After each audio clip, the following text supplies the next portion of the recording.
Aujourd'hui, c'est un peu comme, je me sens un peu comme la semaine passée, où avec un peu plus de réponses sur notre équipe, un peu moins évidemment sur Concordia. C'est une équipe qui n'a pas joué encore de match cette année, donc on n'a pas vraiment de film sur leur système de jeu et aussi leur personnel, donc on n'est pas vraiment...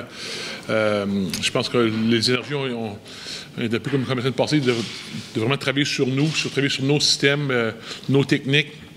Et je pense qu'on a appris quand même une couple de choses sur notre équipe la semaine passée. Je pense qu'on a fait des belles choses en défensivement au niveau du jeu au sol. Je pense que c'est une équipe McGill qui s'est présentée avec beaucoup de formation musclée avec des tight ends et fullbacks. Et je pense qu'on a quand même bien tenu le front.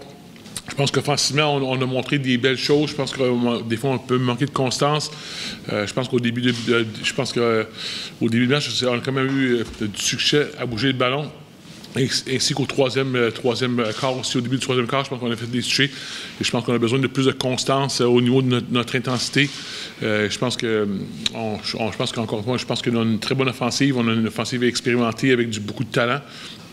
Et je pense qu'il faut qu'on joue toutes les séries avec la même intensité. C'est sûr que j'étais pas mal plus excité j'étais autant excité que tous les autres matchs, mais ça faisait tellement longtemps qu'il y avait comme un peu de pression qui venait avec. J'étais plus, tu sais, j'avais des rituels avant match que je faisais plus nécessairement, puis là, il fallait que je me souvienne comment les faire. Mais quand je suis rentré dans le match, ça retournait à 2019, il n'y avait plus rien d'autre que juste jouer au football. 2 ans pour vite. Ah, ouais, c'est ça. On se prépare tout le temps, surtout en ce moment, pour toutes les situations. Tu sais, on s'est préparé pour, comme la semaine passée, on s'est préparé pour des bunches quand on ne savait même pas qu'elle allait en faire. Juste, on s'est préparé pour tout, pour être sûr qu'on ne se fasse pas surprendre. Puis souvent, quand tu arrives sur le terrain et il y a quelque chose que tu vois pas, que tu connais pas, bien, tu fais juste réagir, tu t'éteins le feu, puis rendu au banc, bien, on regarde le film, puis on essaie d'ajouter. Oui, c'est le fun de commencer aussi fort, mais je pense que ça a été un travail d'équipe. Sur les jeux que j'ai bien faits, c'est vraiment un travail d'équipe, de la ligne offensive, autant que les receveurs qui ont bloqué.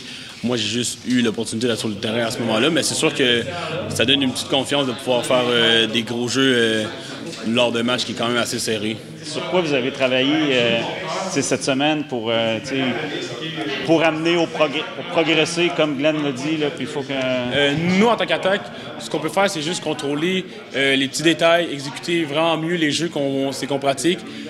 Ça faisait longtemps qu'on n'avait pas joué, puis à l'offensive, c'est beaucoup une question de timing, un peu d'exécution, puis d'exécuter les jeux. Fait que nous, ce qu'on peut faire, c'est juste pratiquer nos jeux, s'assurer qu'on arrive avec une meilleure exécution, qu'on arrive tous les jeux soient bien faits, tout le monde fait les bonnes choses.